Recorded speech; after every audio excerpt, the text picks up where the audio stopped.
achieved, but I English or Telugu?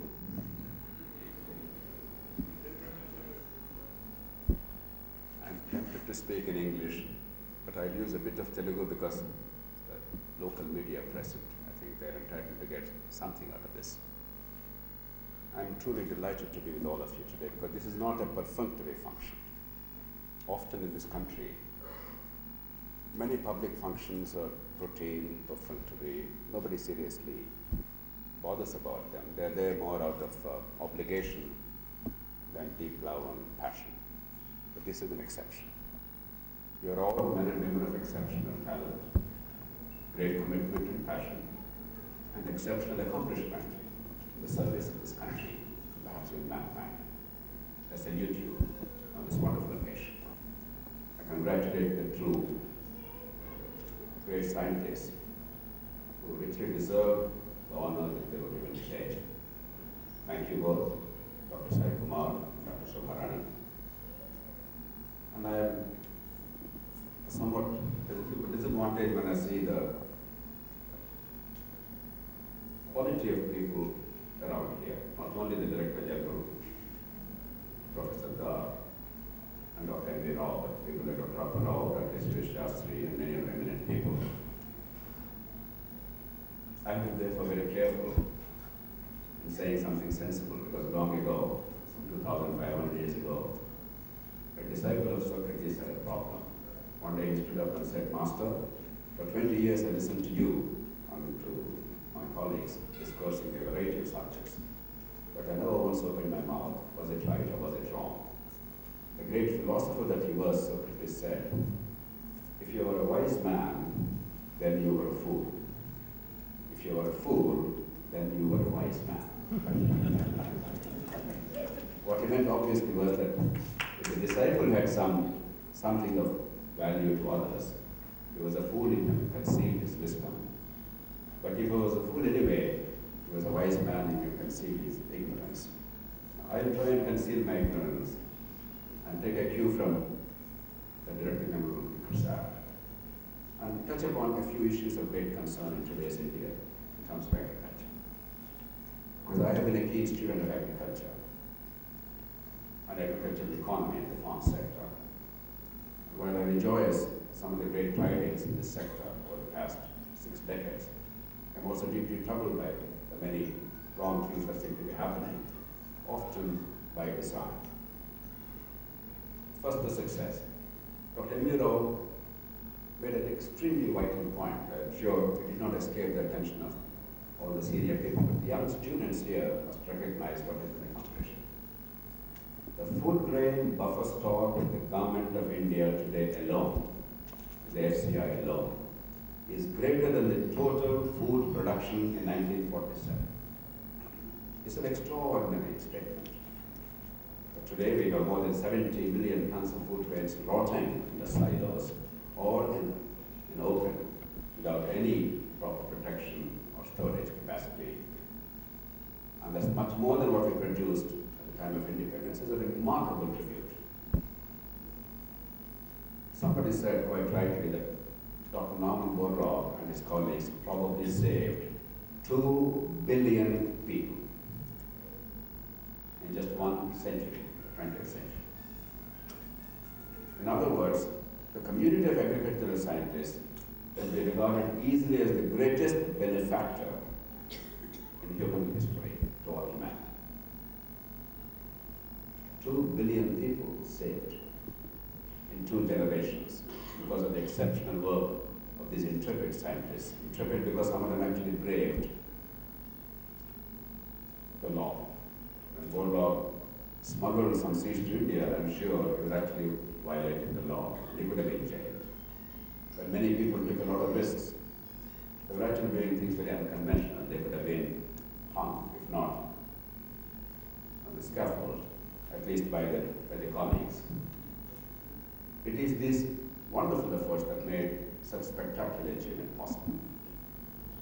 I was asking just now Dr. M.V. Rao. Unquestionably, in the past 50, 60 years, ICAR and the universities and the many research institutions have done a great job in this country. But I have a faint suspicion we are preparing the next generation to become as good scientists as Dr. Swaminathan and Dr. Sai Kumar and the many eminent scientists here are. And if we are not preparing them, I would like to humbly submit that it is our failure. Because I certainly see, even in the past 30, 35 years, I've been closely observing the agricultural sector in this country, a certain definite decline in the quality of research and emphasis on research. Today, the best research is happening in a few multinational companies. I was talking to some world-class breeders in the US a couple of years ago, and they were expressing the same alarm. There's hardly any quantum gem today in agricultural technology. And one or two companies are doing some frontier research, and therefore they now hold a monopoly. Monsanto is a good example. I think there are serious problems. Therefore, my appeal to people like Dr. Dar is to make national leadership in this country and elsewhere aware of this real danger for the next generation. While we have done a great deal, we need to do a lot more because the population continues to grow, and probably it will reach about 12 billion in the next 30 years or so. And maybe then it will plateau or maybe even decline, but we have to feed 12 billion. But we also have to meet the growing industrial needs because agriculture is not merely for food. It never was, it cannot be. It has to be for raw material, and increasingly, if you like it or not, for fuel. And unless we invent and adapt new technologies, I think we're going to compromise on the quality of life very substantially. And the danger is very real. So while we rejoice in the great accomplishments, I think we also should recognize the many tasks ahead of us. Sometimes I think that Nehru's great failure in his own mind is India's great success. Nehru, in his fit of socialism in the 1950s, we all know, wanted collective folly. Because he thought Russia was a great example. I'm sure many of you are familiar with the Central State forms, a monument to Nehru's folly, I think 14 of them in this country. I've seen some of them, and the productivity is appalling. It's our great good fortune that Nehru did not succeed in pursuing that policy, despite being a towering leader. And if he succeeded then, probably the population problem would have been solved in an entirely wrong way. We simply do not have enough food to feed our people. And in that enterprise, there are many great scientists of India who were inspired by Norman Borlaug. Dr. Swaminathan being the most visible and the most articulate spokesperson, but there are many in this audience. I see Dr. Shastri, Dr. Amirao, Dr. Apollo as among the foremost of those scientists of the generation who are almost on par with Dr. Swaminathan and many others in this state and the rest of India who did exceptional work. Again, I salute all of them. But today, we have challenges. Let me just list them for your consideration because I think we have to somehow focus attention on these and make the policymakers aware of the possibilities as well as the dangers. The first thing, surplus. On the one hand, we have food grain surplus. On the other hand, there are serious deficits elsewhere. And the country's policymakers still seem to be living in the 1970s. They don't recognize that the globe is now one. Agricultural trade across the states in the country and across the countries is absolutely necessary, particularly when there is no real danger to food security of India, at least in terms of the quantity of food available. And unless the farmer gets a decent price, there will be a long-term danger to the food security. Because the greatest security to the food sector is the farmer's satisfaction. The farmer cannot be a sacrificial goat at the altar of food security of the country. Unfortunately, this whole era of license control laws has still continued to take hold of us. And even a couple of months ago, many of my colleagues and I were compelled to stage a 1930s style of satyagraha, braving arrest and prosecution and whatnot, just to assert the right of the farmers to sell food grains across the borders of this wretched state, not in the country. For years in this country, despite having 70 million tons or so food grains every year being procured, we are not allowing the farmers to sell abroad when the price is low. And when they started selling because of our pressure recently, I do not know if you're aware, the Thai rice, which is roughly the same quality of the indigenous rice that is being sold abroad, is sold at $80 to $100 higher per ton, only because they are there in the market for good. And India has this off-on approach, switch on and switch off. Mainly because of that, we are losing in international trade. These are only some of the examples of what's happening to cotton, for instance.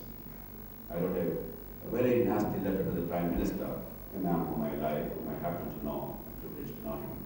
But this advocacy, this casualness, suddenly switching on and off. One day exports allowed, next day exports stopped. This is absurd. This is anti-national. This is anti-farmer. This is dangerous to the long-term health of agriculture. You cannot have such absurd policies, and you cannot make the farmers of India pay for the industry of India. Of course, I want industrialization of this country, but the farmers cannot be forced to subsidize their produce for the benefit of industry, because that's not sustainable. Apart from the immorality of it, it simply is not sustainable. I ask of each of you, many of you have tremendous leverage, you have great contacts, please make them listen. Yes, it's important to focus on production and productivity, but that's not sufficient. We're in a modern economy. Unless the farmers get their due, unless the price signal is there, neither production nor productivity, neither investment nor innovation are sustainable. Ultimately, we are in an economic activity.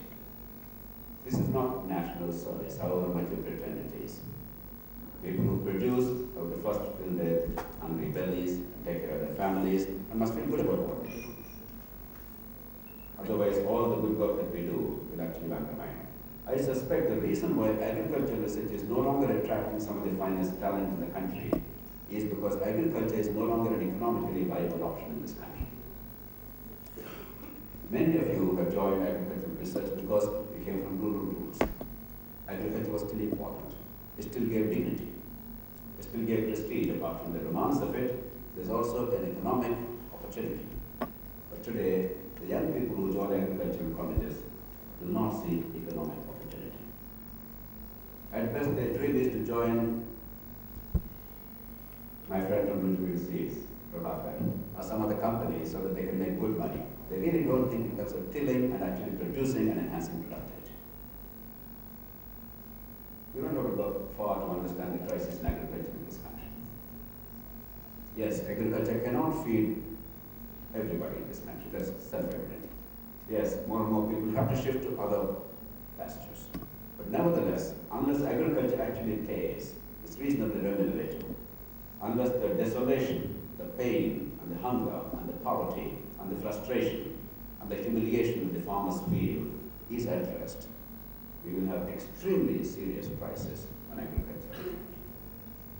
And I think we have to make the policymakers appreciate that. We may say we are scientists, but you cannot ignore economic questions given as scientists. The second is oil seeds.